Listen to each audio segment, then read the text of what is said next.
ਯਾਰ ਮੇਰੇ ਜੋ ਇਸ ਆਸ ਤੇ ਮਰ ਗਏ ਕਿ ਮੈਂ ਉਹਨਾਂ ਦੇ ਦੁੱਖ ਦਾ ਬਣਾਵਾਂਗਾ ਗੀਤ। ਜੇ ਮੈਂ ਚੁੱਪ ਹੀ ਰਿਹਾ, ਜੇ ਮੈਂ ਕੁਝ ਨਾ ਕਿਹਾ, ਬਣ ਕੇ ਰੂਹਾਂ ਸਦਾ ਭਟਕਦੇ ਰਹਿਣਗੇ।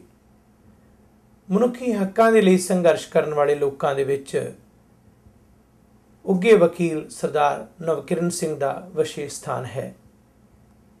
ਆਪਣੀ ਵੈਨਕੂਵਰ ਫੇਰੀ ਦੇ ਦੌਰਾਨ ਅੱਜ ਉਹ ਸਾਡੇ ਦਰਸ਼ਕਾਂ ਦੇ ਰੂਬਰੂ ਹੋ ਰਹੇ ਨੇ। ਸਭ ਤੋਂ ਪਹਿਲਾਂ ਸਰਦਾਰ ਨਵਕਿਰਨ ਸਿੰਘ ਜੀ ਸਮੂਹ ਦਰਸ਼ਕਾਂ ਦੇ ਵੱਲੋਂ ਨਿੱਘੀ ਜੀ ਆਇਆਂ ਨੂੰ ਜੀ। ਤੁਸੀਂ ਬੜੇ ਲੰਮੇ ਸਮੇਂ ਤੋਂ ਵਕਾਲਤ ਦੇ ਖੇਤਰ ਦੇ ਵਿੱਚ ਸਰਗਰਮ ਹੋ। ਅਸੀਂ ਚਾਹਾਂਗੇ ਥੋੜ੍ਹਾ ਜਿਹਾ ਆਪਣੇ ਪਿਛੋਕੜ ਬਾਰੇ ਰੌਸ਼ਨੀ ਪਾਓ ਜੀ। ਮੈਂ ਨਵੰਬਰ 1986 ਦੇ ਵਿੱਚ ਵਕਾਲਤ ਸ਼ੁਰੂ ਕੀਤੀ। ਮੇਰੇ ਪਿਤਾ ਜੀ ਵੀ ਵਕੀਲ ਸੀਗੇ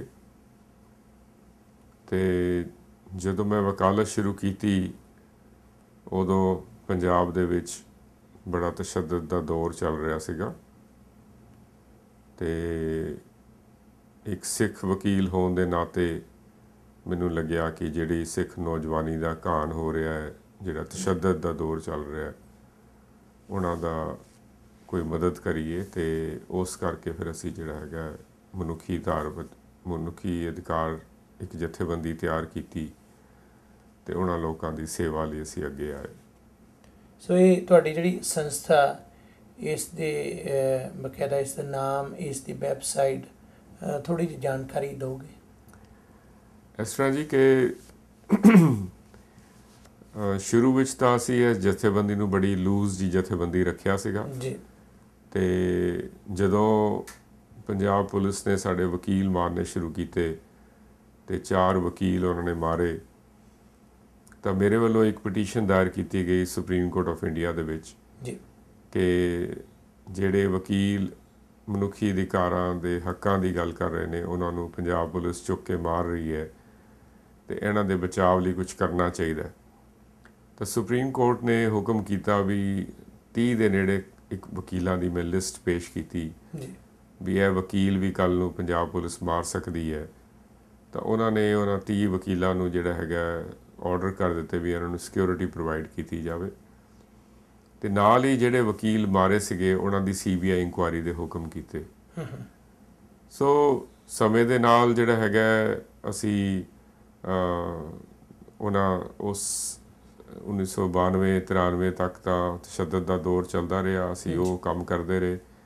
ਫਿਰ ਸਾਨੂੰ ਧਿਆਨ ਆਇਆ ਵੀ ਅਸੀਂ ਜਿਹੜਾ ਹੈਗਾ ਕਿਉਂ ਨਾ ਅਸੀਂ ਆਮ ਲੋਕਾਂ ਦੀ ਵੀ ਸੇਵਾ ਦੇ ਵਿੱਚ ਅੱਗੇ ਆਈਏ ਅਤੇ ਉਹਨਾਂ ਲੋਕਾਂ ਦੀ ਸੇਵਾ ਲਈ ਅਸੀਂ ਇੱਕ ਜਥੇਬੰਦੀ ਤਿਆਰ ਕੀਤੀ ਜਿਹਦਾ ਨਾਮ ਅਸੀਂ lawyers for human rights international ਰੱਖਿਆ ਜੀ। ਹੁਣ ਅਸੀਂ ਇੱਕ ਵੈਬਸਾਈਟ ਵੀ ਆਪਣੀ ਮੇਨਟੇਨ ਕਰਦੇ ਹਾਂ, ਔਨਲਾਈਨ ਪਟੀਸ਼ਨਸ ਵੀ ਮੇਨਟੇਨ ਕਰਦੇ ਹਾਂ, ਈਵਨ ਫੇਸਬੁੱਕ 'ਤੇ ਮੈਂ ਬੜਾ ਐਕਟਿਵ ਹੈਗਾ। ਸੋ ਅਸੀਂ ਹੁਣ ਜਿਹੜੇ ਵੀ ਕੋਈ ਐਸੇ ਸ਼ਖਸ ਹੈਗੇ ਨੇ, ਲੋਕ ਹੈਗੇ ਨੇ ਜਿਨ੍ਹਾਂ ਨੂੰ ਕਾਨੂੰਨੀ ਸਹਾਇਤਾ ਦੀ ਲੋੜ ਹੈ ਪਰ ਉਹ ਅਫੋਰਡ ਨਹੀਂ ਕਰਦੇ ਜਾਂ ਇੱਕ ਡਰ ਦੇ ਮਾਹੌਲ ਦੇ ਕਰਕੇ, ਇੱਕ ਸਹਿਮ ਦੇ ਕਰਕੇ ਉਹ ਅੱਗੇ ਆਉਣੋਂ ਡਰਦੇ ਨੇ, ਅਸੀਂ ਉਹਨਾਂ ਦੀ ਮਦਦ ਕਰਦੇ ਹਾਂ। ਜਨਹਿਤ ਪਟੀਸ਼ਨਾਂ ਦਾਇਰ ਕਰਦੇ ਹਾਂ, ਅਖਬਾਰੀ ਖਬਰ ਪੜ੍ਹ ਕੇ ਅਸੀਂ ਇਨਕੁਆਇਰੀਜ਼ ਕਰਾਉਂਦੇ ਹਾਂ ਪੁਲਿਸ ਵਾਲਿਆਂ ਦੇ ਖਿਲਾਫ, ਹੋਰ ਪਬਲਿਕ ਸਰਵੈਂਟਸ ਦੇ ਖਿਲਾਫ। ਸੋ ਇਸ ਤਰੀਕੇ ਨਾਲ ਅਸੀਂ ਆਮ ਜਨਤਾ ਦੀ ਸੇਵਾ ਦੇ ਵਿੱਚ ਨਿਤ ਰਹੇ ਹਾਂ। ਤੁਸੀਂ ਨਵਕਿਰਨ ਸਿੰਘ ਜੀ, ਜਿਹੜੇ ਕਿਉਂਕਿ ਅਨੇਕਾਂ ਹੀ ਕੇਸ ਨੇ ਜਿਨ੍ਹਾਂ 'ਚ ਤੁਸੀਂ ਬੜੇ ਸਰਗਰਮ ਰਹੇ ਹੋ, ਪਰ ਅਸੀਂ ਚਾਹਾਂਗੇ ਕੁਝ ਇੱਕ ਅਹਿਮ ਉਹਨਾਂ ਕੇਸਿਸ ਦੇ ਬਾਰੇ ਜ਼ਰੂਰ ਸਾਨੂੰ ਰੌਸ਼ਨੀ ਪਾਓ, ਦੱਸੋ, ਜਿਨ੍ਹਾਂ ਦੇ ਵਿੱਚ ਤੁਹਾਡੀ ਸਰਗਰਮ ਭੂਮਿਕਾ ਰਹੀ ਹੈ। ਇਸ ਤਰ੍ਹਾਂ ਜੀ, ਵੈਸੇ ਤਾਂ ਪਿਛਲੇ 25 ਸਾਲ ਤੋਂ ਹੁਣ ਰੋਜ਼ ਦਾ ਹੀ ਕੰਮ ਹੈਗਾ। ਹਜ਼ਾਰਾਂ ਕੇਸ ਐਸੇ ਨੇ ਜਿਹੜੇ ਕਿ ਅਸੀਂ ਲੜੇ ਨੇ, ਲੇਕਿਨ 1-2 ਕੇਸਿਸ ਜਿਹੜੇ ਇੰਪੋਰਟੈਂਟ, ਜਿਹੜੇ ਲੇਟੈਸਟ ਕੇਸ ਨੇ, ਉਹ ਲੋਕਾਂ ਨੇ ਅਖਬਾਰਾਂ 'ਚ ਵੀ ਪੜ੍ਹੇ ਹੋਣਗੇ।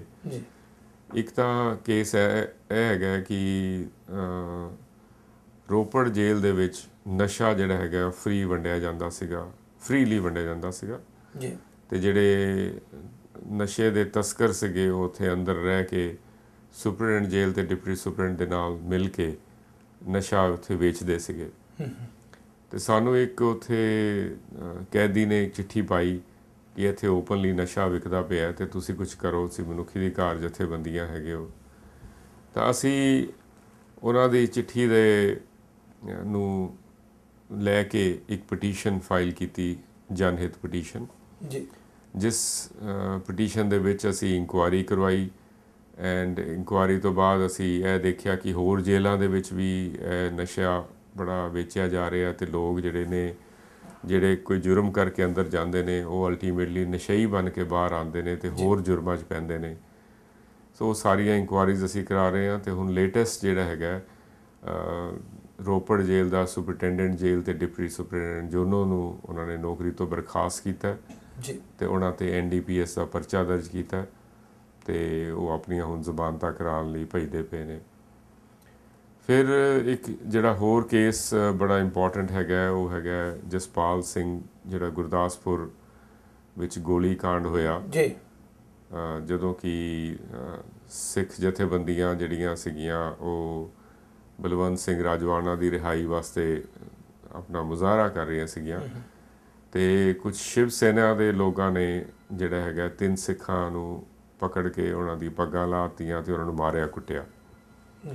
ਅਤੇ ਉਸ ਇਨਸੀਡੈਂਟ ਦੇ ਕਰਕੇ ਜਿਹੜਾ ਹੈਗਾ ਪਰਚਾ ਵੀ ਦਰਜ ਹੋਇਆ ਸ਼ਿਵ ਸੈਨਾ ਵਾਲਿਆਂ 'ਤੇ, ਅਤੇ ਉਸ ਤੋਂ ਅਗਲੇ ਦਿਨ ਜਿਹੜਾ ਉਸ ਪਰਚੇ ਦੇ ਕਰਕੇ ਸ਼ਿਵ ਸੈਨਾ ਵਾਲਿਆਂ ਨੇ ਬੰਦ ਦੀ ਕਾਲ ਦੇ ਦਿੱਤੀ ਗੁਰਦਾਸਪੁਰ ਦੇ ਵਿੱਚ ਜੀ, ਅਤੇ ਸਿੱਖ ਜਿਹੜੇ ਉੱਥੇ ਐਜੀਟੇਟ ਕਰ ਰਹੇ ਸੀਗੇ ਜੀ, ਧਰਨਾ ਦੇ ਰਹੇ ਸੀਗੇ ਸੜਕ 'ਤੇ ਬੈਠ ਕੇ, ਸਤਨਾਮ ਵਾਹਿਗੁਰੂ ਦਾ ਜਾਪ ਕਰ ਰਹੇ ਸੀਗੇ, ਅਤੇ ਇਹ ਕਹਿ ਰਹੇ ਸੀਗੇ ਵੀ ਸ਼ਿਵ ਸੈਨਾ ਵਾਲਿਆਂ ਨੂੰ ਅਰੈਸਟ ਕਰੋ ਅਤੇ ਸਾਡੀਆਂ ਪੱਗਾਂ ਜਿਹੜੀਆਂ ਹੈਗੀਆਂ ਉਹ ਵਾਪਸ ਦਿਵਾਓ।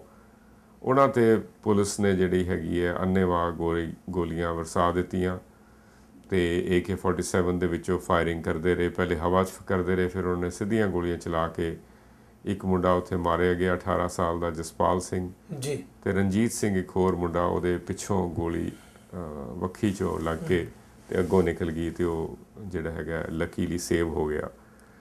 ਸੋ ਉਹਦੀ ਵੀ ਅਸੀਂ ਇਨਕੁਆਇਰੀ ਕਰਾ ਰਹੇ ਹਾਂ ਵੀ ਇਹ ਪੁਲਿਸ ਦੀ ਬੜੀ ਵੱਡੀ ਜ਼ਾਤੀ ਹੈਗੀ ਹੈ, ਅਤੇ SSP ਨੇ ਜਿਹੜਾ ਗੋਲੀ ਚਲਾਉਣ ਦੇ ਹੁਕਮ ਕੀਤੇ, ਅਤੇ ਜਿਹੜਾ ਮੌਕੇ 'ਤੇ ਨਾਇਬ ਤਹਿਸੀਲਦਾਰ ਐਗਜ਼ੈਕਟਿਵ ਮੈਜਿਸਟਰੇਟ ਹਾਜ਼ਰ ਸੀ, ਉਹਦੀ ਵੀ ਗਲਤੀ ਅਸੀਂ ਕੱਢੀ ਹੈ।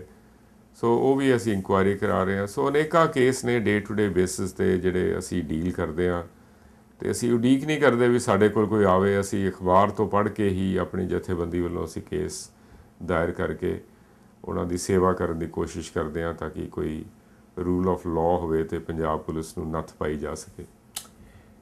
ਤੁਹਾਡੇ ਇਹਨਾਂ ਕੁਝ ਕੇਸਿਸ ਦੇ ਵਿੱਚੋਂ ਹੀ ਇਹਨਾਂ ਦੀ ਰੌਸ਼ਨੀ 'ਚੋਂ 1-2 ਸਵਾਲ ਨੇ।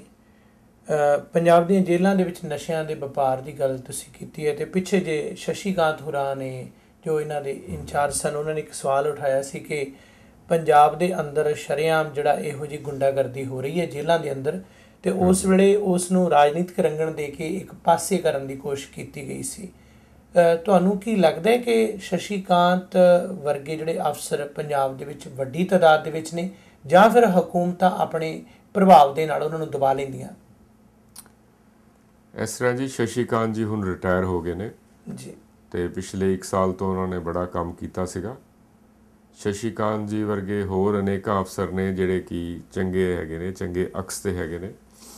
ਉਸ ਤੋਂ ਪਹਿਲੇ ਇੱਕ DIG ਜੇਲ੍ਸ ਲਗਾਏ ਗਏ ਸੀ, ਕੁੰਵਰ ਵਿਜੇ ਪ੍ਰਤਾਪ ਸਿੰਘ, ਉਹ ਅੰਮ੍ਰਿਤਸਰ ਜੇਲ੍ਹ ਵਿੱਚ ਰਹੇ ਜੀ। ਹੁਣ DIG ਰੈਂਕ ਦੇ ਹੈਗੇ ਨੇ, ਉਦੋਂ SSP ਰੈਂਕ ਦੇ ਸੀਗੇ, ਅਤੇ ਉਹਨਾਂ ਨੇ ਅੰਮ੍ਰਿਤਸਰ ਜੇਲ੍ਹ ਦੇ ਵਿੱਚ ਨਸ਼ਾ ਮਿਲਣਾ ਬਿਲਕੁਲ ਬੰਦ ਕਰਾ ਦਿੱਤਾ ਸੀਗਾ। ਸੋ ਬੜੇ ਐਸੇ ਅੱਛੇ ਅਫਸਰ ਵੀ ਹੈਗੇ ਨੇ ਜਿਨ੍ਹਾਂ ਦੀ ਅਗਰ ਡਿਊਟੀ ਲਗਾਈ ਜਾਵੇ ਅਤੇ ਜੇਲ੍ਹਾਂ ਦੇ ਵਿੱਚ ਨਸ਼ਾ ਵਿਕਣਾ ਬੰਦ ਹੋ ਸਕਦਾ। ਤਾਂ ਅਸੀਂ ਹੁਣ ਕੋਸ਼ਿਸ਼ ਇਹੀ ਕਰ ਰਹੇ ਹਾਂ ਵੀ ਸਰਕਾਰ ਜਿਹੜੀ ਹੈ, ਜਿਨ੍ਹਾਂ ਨੇ ਹੁਣ ਬਾਦਲ ਸਾਹਿਬ ਨੇ ਵੀ ਕਿਹਾ, ਸੁਖਬੀਰ ਬਾਦਲ ਨੇ ਵੀ ਕਿਹਾ ਕਿ ਅਸੀਂ ਜਿਹੜਾ ਨਸ਼ੇ ਦੇ ਨਾਲ ਨੌਜਵਾਨੀ ਤਬਾਹ ਹੋ ਰਹੀ ਹੈ, ਨਸ਼ੇ 'ਤੇ ਅਸੀਂ ਕੰਟਰੋਲ ਕਰਾਂਗੇ। ਤਾਂ ਅਸੀਂ ਵੇਟ ਕਰ ਰਹੇ ਹਾਂ ਕਿ ਕੋਈ ਚੰਗਾ ਅਫਸਰ ਉਹ ਜੇਲ੍ਹ ਦੇ ਪ੍ਰਬੰਧ ਦੇ ਵਿੱਚ ਆਵੇ ਸ਼ਸ਼ੀਕਾਂਤ ਹੋਰਾਂ ਦੀ ਜਗ੍ਹਾ 'ਤੇ, ਤਾਂ ਕਿ ਜਿਹੜਾ ਹੈਗਾ ਜੇਲ੍ਹਾਂ ਵਿੱਚ ਜਿਹੜਾ ਨਸ਼ਾ ਈਜ਼ੀਲੀ ਅਵੇਲੇਬਲ ਹੈ ਉਹਨੂੰ ਬੰਦ ਕੀਤਾ ਜਾ ਸਕਦਾ ਹੈ। ਅਸੀਂ ਵੀ ਮਦਦ ਕਰਾਂਗੇ ਸਰਕਾਰ ਦੀ ਇਹੋ ਜਿਹੇ ਅਫਸਰਾਂ ਨੂੰ ਜਿਹੜੇ ਨਸ਼ੇ ਵਿਕਵਾਉਂਦੇ ਨੇ ਉਹਨਾਂ ਨੂੰ ਨੰਗੇ ਕਰਨ ਵਿੱਚ। ਪਰ ਸਰਕਾਰ ਨੂੰ ਸਾਰਾ ਪਤਾ ਹੀ ਹੁੰਦਾ ਵੀ ਕਿਹੜੇ ਮਾੜੇ ਅਫਸਰ ਨੇ, ਉਹਨਾਂ ਨੂੰ ਬਦਲ ਕੇ ਜੇ ਚੰਗਾ ਪ੍ਰਬੰਧ ਲਗਾਇਆ ਜਾਵੇ ਤਾਂ ਜੇਲ੍ਹ ਵਿੱਚ ਲੋਕ ਜਿਹੜੇ ਰਿਫਾਰਮ ਹੋਣ ਲਈ ਆਉਂਦੇ ਨੇ, ਉਹਨਾਂ ਨੂੰ ਰਿਫਾਰਮ ਕਰਕੇ ਹੀ ਇੱਕ ਚੰਗੇ ਨਾਗਰਿਕ ਬਣਾ ਕੇ ਅਸੀਂ ਬਾਹਰ ਭੇਜ ਸਕਦੇ ਹਾਂ। ਤੁਹਾਡੇ ਤਜਰਬੇ ਅਨੁਸਾਰ ਇਹਨਾਂ ਸਵਾਲਾਂ ਦੇ ਵਿੱਚੋਂ ਬਹੁਤ ਸਾਰੀਆਂ ਗੱਲਾਂ ਅਸੀਂ ਸੁਣਨੀਆਂ ਚਾਹਾਂਗੇ। ਖਾਸ ਕਰ ਤੁਸੀਂ ਹੁਣੇ ਉਦਾਹਰਨ ਦਿੱਤੀ ਹੈ ਕਿ ਪੰਜਾਬ 'ਚ ਨਸ਼ਿਆਂ ਦੇ ਵਪਾਰ ਦੀ। ਪੰਜਾਬ ਸਰਹੱਦੀ ਜ਼ਿਲ੍ਹਾ ਹੈ। ਨਸ਼ਾ ਪੰਜਾਬ ਦੇ ਵਿੱਚ ਜਿੰਨਾ ਆ ਰਿਹਾ ਬਾਹਰੋਂ ਆ ਰਿਹਾ, ਹਾਂਜੀ, ਇਸ ਤੋਂ ਇਲਾਵਾ ਇੱਥੋਂ ਪੰਜਾਬ ਤੋਂ ਬਾਹਰਲੇ ਦੇਸ਼ਾਂ ਨੂੰ ਵੀ ਇਹ ਜਾ ਰਿਹਾ। ਈਵਨ ਅਸੀਂ ਕੈਨੇਡਾ, ਅਮਰੀਕਾ ਜਾਂ ਹੋਰਨਾਂ ਦੇਸ਼ਾਂ ਦੀ ਗੱਲਬਾਤ ਕਰੀਏ ਤਾਂ ਕਈ ਹੋ ਰਿਹਾ। ਕੀ ਵਜ੍ਹਾ ਹੈ ਕਿ ਇਹ ਸਾਰਾ ਜਿਹੜਾ ਇਹ ਨੈਟਵਰਕ ਹੈ ਇਹ ਹਕੂਮਤਾਂ ਦੇ ਪਕੜ 'ਚ ਨਹੀਂ ਹੈ, ਜਾਂ ਫਿਰ ਇਸ ਦੇ ਵਿੱਚ ਪੰਜਾਬੀ 'ਚ ਜਿਵੇਂ ਅਖਾਣ ਹੈ ਕਿ ਚੋਰ ਤੇ ਕੁੱਤੀ ਦੇ ਰਲਣ ਵਾਲੀ ਗੱਲ ਵੀ ਹੈ? ਤੁਸੀਂ ਬੜੀ ਇੰਪੋਰਟੈਂਟ ਗੱਲ ਕੀਤੀ ਹੈ। ਹੁਣ ਅਸੀਂ ਆਪ ਵੀ ਕੇਸ ਕਰਦੇ ਹਾਂ ਜਿਹਦੇ ਵਿੱਚ ਜਿਹੜੇ ਲੋਕ NDPS ਨਾਲ ਡੀਲ ਕਰਦੇ ਨੇ, ਉਹਨਾਂ ਦੀ ਅਪੀਲਸ ਹਾਈ ਕੋਰਟ 'ਚ ਆਉਂਦੀਆਂ ਨੇ, ਸਜ਼ਾਵਾਂ ਹੋਈਆਂ ਹੁੰਦੀਆਂ। ਜੋ ਸਾਡੀ ਨਜ਼ਰ 'ਚ ਗੱਲ ਆਈ ਹੈ ਉਹ ਹੈਗੀ ਹੈ ਕਿ ਕੋਈ ਵੀ ਜਿਹੜਾ ਇਹੋ ਜਿਹਾ ਧੰਦਾ ਹੈਗਾ ਉਹ ਪੁਲਿਸ ਤੇ ਪੋਲੀਟੀਕਲ ਪਾਰਟੀਆਂ ਦੀ ਜਾਣਕਾਰੀ ਤੋਂ ਬਿਨਾਂ ਨਹੀਂ ਹੁੰਦਾ ਜੀ। ਐਂਡ ਸਰਕਾਰ ਨੂੰ ਸਾਰਾ ਪਤਾ ਹੁੰਦਾ। ਸਰਕਾਰ ਦਾ ਮਤਲਬ ਹੈ ਵੀ ਜਿਹੜਾ ਇਹਨਾਂ ਦਾ ਇੰਟੈਲੀਜੈਂਸ ਵਿੰਗ ਹੈ ਉਹਨਾਂ ਨੂੰ ਸਾਰੀ ਖਬਰ ਹੁੰਦੀ ਹੈ ਵੀ ਕਿਹੜੇ ਕਿਹੜੇ ਇਹਨਾਂ ਦੇ ਪੁਲਿਸ ਅਫਸਰ ਇਹ ਕੰਮ ਕਰਾਉਂਦੇ ਨੇ ਤੇ ਕਿਹੜੇ ਪੋਲੀਟੀਸ਼ੀਅਨਸ ਇਹਦੇ ਵਿੱਚ ਇਨਵੋਲਵ ਨੇ। ਤੇ ਜੇ ਸਰਕਾਰ ਚਾਹਵੇ ਕਿ ਪੰਜਾਬ ਦੇ ਵਿੱਚ ਨਸ਼ਾ ਨਾ ਐਂਟਰ ਹੋਵੇ ਤੇ ਨਾ ਵਿਕੇ, ਤੇ ਇਹ 1 ਮਹੀਨੇ ਦਾ ਕੰਮ ਹੈ ਕਿ ਸਾਰਾ ਬੰਦ ਹੋ ਸਕਦਾ ਹੈ। ਪਰ ਹਾਲੇ ਉਹ ਜਿਹੜੀ ਹੈਗੀ ਹੈ ਆਪਣੀ ਕਮਿਟਮੈਂਟ ਅਕਾਲੀ ਦਲ ਨੇ ਸ਼ੋਅ ਨਹੀਂ ਕੀਤੀ। ਥੋੜ੍ਹੀ ਬਹੁਤੀ ਰਿਕਵਰੀਜ਼ ਹੋ ਰਹੀਆਂ ਨੇ, ਲੇਕਿਨ ਰਿਕਵਰੀ ਸਿਰਫ ਨਾਲ ਗੱਲ ਨਹੀਂ ਬਣੇਗੀ। ਜਿਹੜੇ ਤਸਕਰ ਵੱਡੇ ਨੇ ਉਹਨਾਂ ਨੂੰ ਜਦ ਤੱਕ ਹੱਥ ਨਾ ਪਾਇਆ ਜਾਵੇ, ਤੇ ਹਾਲੇ ਜਿਹੜੇ ਕੈਰੀਅਰਸ ਨੂੰ ਫੜਿਆ ਜਾ ਰਿਹਾ, ਪਰ ਆਸ ਹੈ ਕਿ ਪੰਜਾਬ ਪੁਲਿਸ ਜਿਹੜੀ ਹੈਗੀ ਹੈ ਉਹ ਬਾਦਲ ਸਾਹਿਬ ਦੇ ਕਹਿਣ ਤੇ ਜੇ ਉਹ ਚਾਹਣ ਤੇ ਜਿਹੜਾ ਨਸ਼ੇ ਵੰਡਣੇ ਤੇ ਨਸ਼ੇ ਜਿਹੜੇ ਵਿਕਦੇ ਪਏ ਨੇ ਪੰਜਾਬ 'ਚ ਉਹਨੂੰ ਬੰਦ ਕਰ ਸਕਦੇ ਨੇ ਤੇ ਉਹ ਕਰਨਗੇ। ਦੂਸਰੀ ਗੱਲ ਤੁਸੀਂ ਬੜੀ ਖਾਸ ਅੱਜ ਦੇ ਪੰਜਾਬ ਦੇ ਸੂਰਤ ਹਾਲ ਬਾਰੇ ਕੀਤੀ, ਉਹ ਇਹ ਹੈ ਕਿ ਜਸਪਾਲ ਸਿੰਘ ਜਿਸ ਨੂੰ ਸ਼ਹੀਦ ਕੀਤਾ ਗਿਆ, ਜਾਂ ਉਸ ਤੋਂ ਬਾਅਦ ਜੋ ਹਾਲਾਤ ਬਣੇ ਗੁਰਦਾਸਪੁਰ ਦੇ, ਹਾਂਜੀ, ਕੀ ਇਹ ਗੱਲ ਸਹੀ ਹੈ ਕਿ ਜਿੰਨੇ ਵੀ ਗਵਾਹ ਸਨ ਉਸ ਕੇਸ ਦੇ ਵਿੱਚ ਬਕਾਇਦਾ ਵੱਡੇ ਵੱਡੇ ਪੋਲੀਟੀਸ਼ੀਅਨ ਦੇ ਖਿਲਾਫ ਜਾਂ ਉੱਥੋਂ ਦੇ ਲੋਕਲ ਵਿਅਕਤੀਆਂ ਦੇ ਖਿਲਾਫ ਉਹਨਾਂ ਸਾਰਿਆਂ ਨੂੰ ਮੁਕਰਾ ਦਿੱਤਾ ਗਿਆ, ਜਾਂ ਉਹ ਇਸ ਦੇ ਵਿੱਚੋਂ ਪੂਰੀ ਤਰ੍ਹਾਂ ਮੁਨਕਰ ਹੋ ਗਏ ਨੇ? ਇਸ ਤਰ੍ਹਾਂ ਜੀ ਕਿ ਗੁਰਦਾਸਪੁਰ ਦੇ 2 ਕੇਸ ਨੇ। ਇੱਕ ਤਾਂ ਸੀਗਾ ਜਿਹੜਾ ਸ਼ਿਵ ਸੈਨਾ ਨੇ ਦਸਤਾਰਾਂ ਉਤਾਰੀਆਂ ਸੀਗੀਆਂ ਸਿੱਖਾਂ ਦੀਆਂ। ਉਸ ਕੇਸ ਵਿੱਚ ਤਾਂ ਜਿਹੜਾ ਲੋਕਲ MLA ਹੈਗਾ ਉਹਨੇ ਤੇ ਇੱਕ ਸਰਪੰਚ ਨੇ ਬੜਾ ਮਾੜਾ ਰੋਲ ਪਲੇ ਕੀਤਾ, ਤੇ ਉਹ ਦੋਨੋਂ ਨੇ ਰਲ ਕੇ ਜਿਨ੍ਹਾਂ ਮੁੰਡਿਆਂ ਨੇ ਉਹ ਜਿਨ੍ਹਾਂ ਦੀ ਪੱਗਾਂ ਲੱਥੀਆਂ ਸੀਗੀਆਂ, ਜਿਨ੍ਹਾਂ ਨੇ FIR ਰਜਿਸਟਰ ਕਰਾਈ ਸੀ, ਉਹਨਾਂ ਨੂੰ ਜਿਹੜਾ ਹੈਗਾ ਵਿਕਵਾ ਤੇ ਉਹਨਾਂ ਨੂੰ ਮੁਕਰਾ ਦਿੱਤਾ ਤੇ ਉਹ ਆਪਣੇ ਬਿਆਨਾਂ ਤੋਂ ਪਿੱਛੇ ਹਟ ਗਏ ਨੇ। ਹੁਣ ਜੇ ਲੋਕਲ MLA ਹੀ ਜਿਹੜਾ ਹੈਗਾ ਉਹ ਇਹ ਰੋਲ ਪਲੇ ਕਰੇ ਕਿ ਲੋਕਾਂ ਨੂੰ ਡਰਾ ਕੇ ਜਾਂ ਫੁਸਲਾ ਕੇ ਜਿਸ ਤਰੀਕੇ ਨਾਲ ਵੀ ਉਹ ਕੀਤਾ, ਉਹ ਬੜੀ ਮਾੜੀ ਗੱਲ ਹੈਗੀ ਹੈ। ਤੇ ਸ਼ਹੀਦ ਜਸਪਾਲ ਸਿੰਘ ਉਹਨਾਂ ਦੇ ਪਿਤਾ ਜੀ ਨੇ ਆ ਕੇ ਮੈਨੂੰ ਦੱਸਿਆ ਕਿ ਲੋਕਲ MLA ਨੇ ਤੇ ਸਰਪੰਚ ਨੇ ਇੱਕ ਘਰ ਦੇ ਵਿੱਚ ਉਹਨਾਂ ਨੂੰ ਬਿਠਾ ਕੇ ਤੇ ਐਫੀਡੇਵਿਟ ਕਰਾ ਲਏ ਨੇ, ਤੇ ਬੜੀ ਮਾੜੀ ਗੱਲ ਹੈਗੀ ਹੈ। ਤੇ ਮੈਂ ਵੀ ਬੜਾ ਹੈਰਾਨ ਹੋਇਆ ਵੀ ਇਹ ਕਿਸ ਤਰ੍ਹਾਂ ਦਾ ਇੱਕ ਨਿਜ਼ਾਮ ਹੈਗਾ ਕਿ ਉਧਰੋਂ ਤਾਂ ਅਕਾਲੀ ਦਲ ਪਰਚਾ ਦਰਜ ਕਰਾਉਂਦਾ ਹੈ, ਜਥੇਦਾਰ ਅਕਾਲ ਤਖਤ ਕਹਿੰਦਾ ਜੀ ਕਿ ਲੋਕਾਂ ਨੂੰ ਸਜ਼ਾਵਾਂ ਦਵਾਵਾਂਗੇ, ਤੇ ਉਧਰੋਂ ਆਪਣੇ ਹੀ ਇਹਨਾਂ ਦੇ ਜਿਹੜੇ MLA ਨੇ ਉਹ ਸਿੱਖਾਂ ਦੀ ਪੱਗਾਂ ਜਿਹੜੀਆਂ ਉਤਰੀਆਂ ਨੇ ਉਹਦੀ ਬੇਅਦਬੀ ਨੂੰ ਬਜਾਏ ਕਿ ਸਜ਼ਾ ਦਿਵਾਉਣ ਤੇ ਉਹਨਾਂ ਦੇ ਗਵਾਹਾਂ ਨੂੰ ਮੁਕਰਾ ਰਹੇ ਨੇ। ਜਸਪਾਲ ਸਿੰਘ ਦੇ ਕੇਸ ਦੇ ਵਿੱਚ ਜਿਹੜੇ ਲੋਕ ਨੇ ਉਹ ਕਾਫੀ ਡਰ ਕੇ ਅੱਗੇ ਗਵਾਹੀਆਂ ਦੇਣ ਤੋਂ ਪਿੱਛੇ ਹਟ ਰਹੇ ਨੇ। ਪਰ ਜੇ ਗਵਾਹ ਕੋਈ ਨਾ ਵੀ ਹੋਵੇ ਤੇ ਜਿਹੜੀਆਂ ਵੀਡੀਓ ਰਿਕਾਰਡਿੰਗਸ ਹੈਗੀਆਂ ਨੇ ਉਹ ਸਾਫ਼ ਜ਼ਾਹਿਰ ਕਰਦੀਆਂ ਨੇ ਕਿ ਪੁਲਿਸ ਦੀ ਜਿਹੜੀ ਜ਼ਿਆਦਤੀ ਹੈਗੀ ਹੈ, ਤੇ ਜਿਹੜੀ ਪੁਲਿਸ ਨੇ ਫਾਇਰਿੰਗ ਕੀਤੀ ਹੈ ਉਹ ਬਿਨਾਂ ਕਿਸੇ ਕਾਰਨ ਕੀਤੀ ਹੈ। ਸੋ ਮੈਨੂੰ ਨਹੀਂ ਲੱਗਦਾ ਜੇ ਪੁਲਿਸ ਠੀਕ ਤਫਤੀਸ਼ ਕਰੇ ਤੇ ਗਵਾਹਾਂ ਦੇ ਬਿਆਨਾਂ ਦੇ ਬਿਨਾਂ ਵੀ ਇਸ ਕੇਸ ਦੀ ਸਜ਼ਾ ਹੋ ਸਕਦੀ ਹੈ। ਅਸੀਂ ਹੁਣ ਆਸ ਕਰ ਰਹੇ ਹਾਂ ਕਿਉਂਕਿ ਹਾਲ ਤੱਕ ਪੁਲਿਸ ਦਾ ਇਹ ਕਹਿਣਾ ਹੈ ਕਿ ਸਾਡੀ ਗੋਲੀ ਨਾਲ ਜਸਪਾਲ ਸਿੰਘ ਨਹੀਂ ਮਰਿਆ ਜੀ। ਹੁਣ AK-47 ਦੀ ਗੋਲੀ ਨਾਲ ਜਸਪਾਲ ਸਿੰਘ ਮਰਿਆ ਤੇ ਉਹ ਇਹੀ ਕਹਿ ਰਹੇ ਨੇ ਸਾਨੂੰ ਗਵਾਹ ਦਿਓ, ਸਾਨੂੰ ਗਵਾਹ ਦਿਓ। ਅਸੀਂ ਕਹਿੰਦੇ ਹਾਂ ਸਾਨੂੰ ਤੁਹਾਡੇ ਤੇ ਇਤਬਾਰ ਨਹੀਂ ਹੈ, ਤੁਸੀਂ ਪਹਿਲੇ ਆਪਣਾ ਇਤਬਾਰ ਜਤਾਓ, ਪਹਿਲੇ ਇਹ ਮੰਨੋ ਕਿ ਹਾਂ ਸਾਡੀ AK-47 ਚੋਂ ਫਾਇਰ ਹੋਇਆ, ਤੇ ਫਿਰ ਅਸੀਂ ਗਵਾਹ ਦੇਵਾਂਗੇ ਵੀ ਕਿੰਨੇ ਉਹ ਫਾਇਰਿੰਗ ਕੀਤੀ ਹੈ। ਸੋ ਦੇਖਦੇ ਹਾਂ ਕਿਸ ਤਰੀਕੇ ਨਾਲ ਇਨਸਾਫ ਦਿੰਦੇ ਨੇ। ਨਹੀਂ ਤਾਂ ਅਸੀਂ ਅਦਾਲਤ ਦਾ ਬੂਹਾ ਖੜਕਾਇਆ ਹੋਇਆ, ਅਸੀਂ CBI ਇਨਕੁਆਇਰੀ ਮੰਗੀ ਹੋਈ ਹੈ। ਸੋ ਅਸੀਂ ਤਾਂ ਪੂਰੀ ਕੋਸ਼ਿਸ਼ ਕਰਾਂਗੇ ਸਾਨੂੰ ਇਨਸਾਫ ਮਿਲੇ। ਇਹੀ ਇੱਕ ਸਥਾਨਕ ਕੇਸ ਤੋਂ ਤੇ ਗਵਾਹਾਂ ਦੇ ਮੁਕਰਾਉਣ ਜਾਂ ਚਸ਼ਮਦੀਦ ਵਿਅਕਤੀ ਕਿਸ ਤਰੀਕੇ ਨਾਲ ਡਰਾਏ ਧਮਕਾਏ ਜਾਂਦੇ ਨੇ। ਥੋੜ੍ਹਾ ਆਪਾਂ ਹੋਰ ਉਤਾਂਹ ਨੂੰ ਚੱਲੀਏ ਤਾਂ 28 ਵਰ੍ਹੇ ਹੋ ਗਏ 1984 ਦੇ ਸਿੱਖ ਕਤਲੇਆਮ ਦੀ ਗੱਲ। ਨਸਲਕੁਸ਼ੀ ਦੇ ਵੱਡੇ ਵੱਡੇ ਦੋਸ਼ੀ ਅੱਜ ਵੀ ਦਰਦਨਾਉਂਦੇ ਫਿਰਦੇ ਨੇ। ਤੁਹਾਡਾ ਬੜਾ ਤਜਰਬਾ ਹੈ ਉਸ ਦੇ ਵਿੱਚ, ਸਿੱਖਸ ਫਾਰ ਜਸਟਿਸ ਦੇ ਨਾਲ ਤੇ ਬਾਕੀ ਵਕੀਲਾਂ ਨਾਲ ਤੁਸੀਂ ਕੰਮ ਕੀਤਾ ਹੈ। ਹਾਂਜੀ ਸਰਦਾਰ ਨਵਕਿਰਨ ਸਿੰਘ ਜੀ, ਕਿੰਨਾ ਕਿ ਸਹੀ ਹੈ ਕਿ ਉੱਥੇ ਵੀ ਬਹੁਤ ਸਾਰੇ ਜਿਹੜੇ ਗਵਾਹ ਨੇ ਉਹ ਸਾਹਮਣੇ ਨਹੀਂ ਆ ਰਹੇ, ਜਾਂ ਬਹੁਤ ਸਾਰੇ ਐਸੇ ਆਏ ਜਿਨ੍ਹਾਂ ਦੇ ਬਾਅਦ ਦੇ ਵਿੱਚ ਕਈ ਤਰ੍ਹਾਂ ਦੇ ਦਬਾਅ ਪਏ, ਤੇ ਕੀ ਕੋਈ ਆਸ ਹੈ ਕਿ ਕਿਸੇ ਦੋਸ਼ੀ ਨੂੰ ਕੋਈ ਫਾਂਸੀ ਦਾ ਫੰਦਾ ਮਿਲੇਗਾ? ਤੇ ਦੂਸਰੀ ਗੱਲ ਕਿ ਜਿਸ ਤਰ੍ਹਾਂ ਤੁਸੀਂ ਆਪਣੀ ਜਥੇਬੰਦੀ ਰਾਹੀਂ ਇੱਕ ਮੁਹਿੰਮ ਚਲਾਈ ਹੋਈ ਹੈ ਕਿ ਓਵਰਆਲ ਕਿਸੇ ਨੂੰ ਵੀ ਫਾਂਸੀ ਦੀ ਸਜ਼ਾ ਨਹੀਂ ਹੋਣੀ ਚਾਹੀਦੀ, ਜ਼ਾਲਮ ਤੋਂ ਜ਼ਾਲਮ ਵਿਅਕਤੀ ਦੇ ਲਈ ਤੁਹਾਡੇ ਮੁਤਾਬਕ ਵੱਧ ਤੋਂ ਵੱਧ ਕੀ ਸਜ਼ਾ ਹੋਣੀ ਚਾਹੀਦੀ ਹੈ? ਦੇਖੋ, ਸਜ਼ਾਵਾਂ ਉੱਥੇ ਮਿਲਦੀਆਂ ਨੇ ਜਿੱਥੇ ਲੋਕਾਂ ਦੇ ਕਿਰਦਾਰ ਹੋਣ। ਜੇ ਲੋਕ ਆਪਣੇ ਕਿਰਦਾਰ ਤੋਂ ਗਿਰ ਜਾਣ, ਵਿਕਣੇ ਸ਼ੁਰੂ ਹੋ ਜਾਣ ਜਾਂ ਦਬਾਅ ਹੇਠ ਆ ਜਾਣ, ਉਹ ਲੋਕ ਜਿਹੜੇ ਨੇ ਸਜ਼ਾਵਾਂ ਨਹੀਂ ਦਵਾ ਸਕਦੇ। 1984 ਵਿੱਚ ਸਿੱਖ ਕਤਲੇਆਮ ਦੇ ਵਿੱਚ ਸਜ਼ਾਵਾਂ ਐਸੇ ਕਰਕੇ ਨਹੀਂ ਹੋਈਆਂ ਜ਼ਿਆਦਾ ਕਿਉਂਕਿ ਲੋਕਾਂ ਦਾ ਵਕਾਰ ਨਹੀਂ ਸੀ। ਲੋਕ ਜਿਹੜੇ ਨੇ ਇਨਸਾਫ ਵੱਲ ਨਹੀਂ ਤੁਰੇ, ਸਜ਼ਾਵਾਂ ਵੱਲ ਨਹੀਂ ਤੁਰੇ, ਉਹ ਜ਼ਿਆਦਾ ਮੁਆਵਜ਼ਿਆਂ ਵੱਲ ਤੁਰੇ। ਅਤੇ ਇਸੇ ਕਰਕੇ ਜਿਹੜਾ ਹੈ ਸਾਨੂੰ ਮੁਆਵਜ਼ੇ ਤਾਂ ਮਿਲੇ ਪਰ ਅਸੀਂ ਸਜ਼ਾਵਾਂ ਨਹੀਂ ਦਵਾ ਸਕੇ। ਅੱਜ ਜੋ ਪੰਜਾਬ ਦੇ ਵਿੱਚ ਵੀ ਹੋ ਰਿਹਾ, ਥਾਂ ਥਾਂ 'ਤੇ ਜਿਹੜੀਆਂ ਪਗੜੀਆਂ ਉਛਾਲੀਆਂ ਜਾ ਰਹੀਆਂ ਨੇ, ਜਾਂ ਹੁਣ ਤੁਸੀਂ ਦੇਖੋ ਕਿ ਸੱਚੇ ਸੌਦੇ ਦੇ ਖਿਲਾਫ ਜਿਸ ਸ਼ਖਸ ਨੇ ਕੰਪਲੇਂਟ ਕੀਤੀ, ਰਜਿੰਦਰ ਸਿੰਘ ਨੇ, ਉਹਨੇ ਵੀ ਬਾਅਦ 'ਚ ਐਫੀਡੇਵਿਟ ਦੇ ਦਿੱਤਾ ਜੀ ਕਿ ਮੈਂ ਨਹੀਂ ਕੇਸ ਚਲਾਉਣਾ ਚਾਹੀਦਾ। ਮੋਹਾਲੀ ਦੇ ਵਿੱਚ ਦਸਤਾਰ ਉਤਾਰੀ ਗਈ ਜਿਸ ਸਿੰਘ ਦੀ, ਉਹਨੇ ਵੀ ਮੁੜ ਕੇ ਜਿਹੜਾ ਦਬਾਅ ਹੇਠ ਆ ਕੇ ਅੱਗੇ ਕੇਸ ਪਰਸਿਊ ਨਹੀਂ ਕੀਤਾ। ਹੁਣ ਅਸੀਂ ਥਾਂ ਥਾਂ 'ਤੇ ਜਾ ਕੇ ਕੰਪਲੇਨੈਂਟ ਖੜੇ ਕਰਕੇ ਅਸੀਂ ਉਹ ਕੇਸ ਲੜਦੇ ਪਏ ਹਾਂ, ਕੋਸ਼ਿਸ਼ ਕਰ ਰਹੇ ਹਾਂ।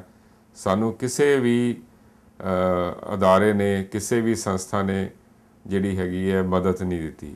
ਅਸੀਂ ਆਪਣੇ ਤੌਰ 'ਤੇ ਆਪਣੇ ਜੇਬ 'ਚੋਂ ਪੈਸੇ ਲਗਾ ਕੇ ਜਿਹੜਾ ਪੰਜਾਬ ਭਰ ਦੇ ਵਿੱਚ ਕੇਸ ਲੜਦੇ ਹਾਂ। ਅਤੇ ਤੁਸੀਂ ਇਮੈਜਿਨ ਕਰ ਸਕਦੇ ਹੋ ਵੀ ਕਿੰਨਾ ਕਰੈਕਟਰ ਕ੍ਰਾਈਸਿਸ ਹੈਗਾ ਕਮਿਊਨਿਟੀ ਦੇ ਵਿੱਚ ਅਤੇ ਉਹਨਾਂ ਲੋਕਾਂ ਦੇ ਵਿੱਚ ਜਿਹਨਾਂ ਵਾਸਤੇ ਅਸੀਂ ਲੜਦੇ ਹਾਂ। ਅਤੇ ਉਹ ਅਸੀਂ ਇਨਸਾਫ ਲਈ, ਉਹਨਾਂ ਲਈ ਜਿਹੜਾ ਹੈਗਾ ਲੜਨ ਦੇ ਵਿੱਚ ਪੁਲਿਸ ਵਾਲਿਆਂ ਨੂੰ ਆਪਣਾ ਦੁਸ਼ਮਣ ਬਣਾ ਲੈਂਦੇ ਹਾਂ, ਅਤੇ ਉਹ ਲੋਕ ਜਿਹਨਾਂ ਲਈ ਅਸੀਂ ਇਨਸਾਫ ਲਈ ਲੜ ਰਹੇ ਹਾਂ ਉਹ ਆਪਣਾ ਚੁੱਪ ਕਰਕੇ ਵਿਕ ਕੇ ਘਰ ਬਹਿ ਜਾਂਦੇ ਨੇ। ਸੋ ਬੜੀ ਵੱਡੀ ਲੜਾਈ ਹੈ ਅਤੇ ਬੜੇ ਮੁਸ਼ਕਿਲ ਸਮੇਂ ਦੇ ਵਿੱਚ ਅਸੀਂ ਲੜਦੇ ਪਏ ਹਾਂ। ਸੋ ਦੂਸਰਾ ਇਸ ਦੇ ਨਾਲ ਜਿਹੜੇ ਮੈਂ ਗੱਲ ਕਰ ਰਿਹਾ ਸੀ ਕਿ ਤੁਸੀਂ ਵਿਸ਼ਵ ਪੱਧਰੀ ਇੱਕ ਮੁਹਿੰਮ ਚਲਾਈ ਹੈ ਕਿ ਜਿਹੜੀ ਫਾਂਸੀ ਦੀ ਸਜ਼ਾ ਨਹੀਂ ਹੋਣੀ ਚਾਹੀਦੀ ਕੈਪੀਟਲ ਸੈਂਟੈਂਸ ਦੇ ਖਿਲਾਫ। ਕੈਨੇਡਾ ਅਜਿਹਾ ਮੁਲਕ ਹੈ ਜਿਹੜਾ ਇਸ ਨੂੰ ਪਹਿਲਾਂ ਹੀ ਰੱਦ ਕਰ ਚੁੱਕਿਆ। ਉਸ ਮੁਹਿੰਮ ਦੇ ਅਨੁਸਾਰ ਤੁਸੀਂ ਕਿੱਥੇ ਪਹੁੰਚੇ ਹੋ?